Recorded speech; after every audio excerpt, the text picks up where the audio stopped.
Bruce Lee जब छोटे थे हांगकांग की गलियों में खेला करते थे। दूसरे बच्चे उनकी पिटाई कर देते थे। बचाव के लिए उन्होंने कुछ दोस्तों को मिलाकर एक गैंग बना लिया।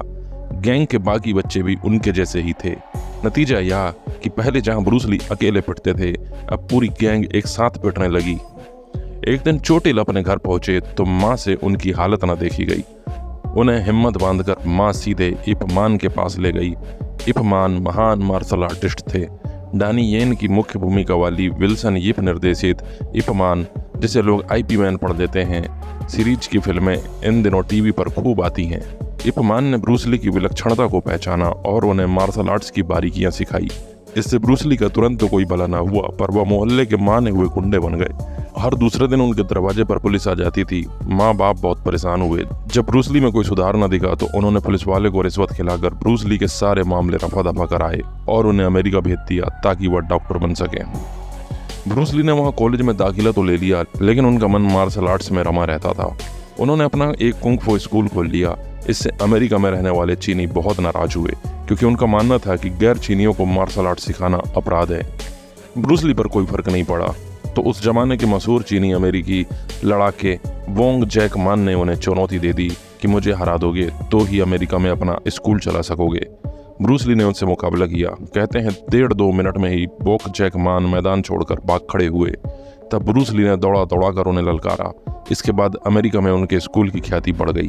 वर्षों के संघर्ष बाद जब ब्रूस ली को फिल्म मिली और उनके शॉट्स फिल्माए जाने लगे तो कैमरामैन ने हाथ खड़े कर दिए, क्योंकि ब्रूस ली के मूव्स और स्टंट इतने तेज थे कि कैमरे की पकड़ में ही नहीं आ रहे थे। चीते से भी ज्यादा फुर्तीले ब्रूस ली से कहा गया कि वह अपना स्टंट धीरे करें। आज भी कैमरे पर ब्रूस ली के स्टंट बहुत तेज दिखते हैं, जबकि वे उनके असली स्टैंडर्ड के मुकाबले धीमे स्टंट हैं। आज के सुपरस्टार जैकी चैन उस जमाने में ब्रूस ली की फिल्मों में बतौर एक्स्ट्रा काम करते थे।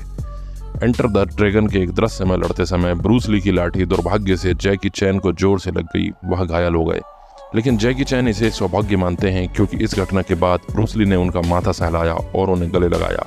जैकी इसी बात से खुश रहते हैं कि इसके बाद ब्रूस ली उन्हें नाम से जानने लगे थे। वह सिर्फ एक लड़ाके ही नहीं, बल्कि उनकी आध्यात्मिक चेतना बहुत विकसित थी। उनके निजी पत्रों का संग्रह लेटर्स ऑफ द ड्रैगन पढ़कर यह बात समझी जा सकती है।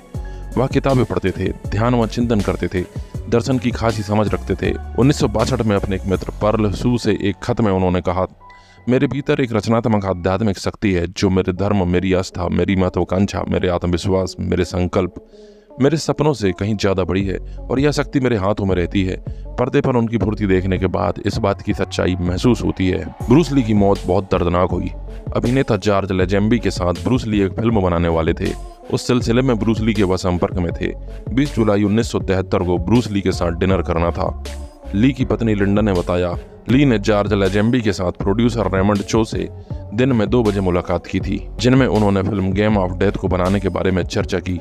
उन लोगों ने दिन के 4 बजे तक काम किया और फिर ली की सहकर्मी ताइवानी अभिनेत्री बेटी तिंग पेई के पास गए। तिंग के घर पर तीनों ने स्क्रिप्ट पर बात की और इसके बाद चो एक डिनर मीटिंग के लिए चले गए। उसके बाद ली ने कहा उनको सिर दर्द हो रहा है। इस पर तिंग ने उनको दर्द की दवा दे दी। करीब 7:30 बजे झपकी लेने के लिए लेट गए। जब ली डिनर के लिए नहीं आए तो प्रोड्यूसर रेमंड चो उनको उठाने के लिए कमरे में गए, लेकिन वहां ली को नहीं उठा पाए। एक डॉक्टर को बुलाया। डॉक्टर ने 10 मिनट तक ली को देखा, फिर एम्बुलेंस बुलाकर उनको हॉस्पिटल भेज दिया। हॉस्पिटल ले जाने पर ली को मृत घोषित कर दिया गया। उम्मीद करते हैं वीडियो आपको पसंद आया होगा। पहली बार आए हैं तो चैनल को सब्सक्राइब करिए, वीडियो पसंद आया है तो लाइक करिए और अधिक से अधिक शेयर करिए।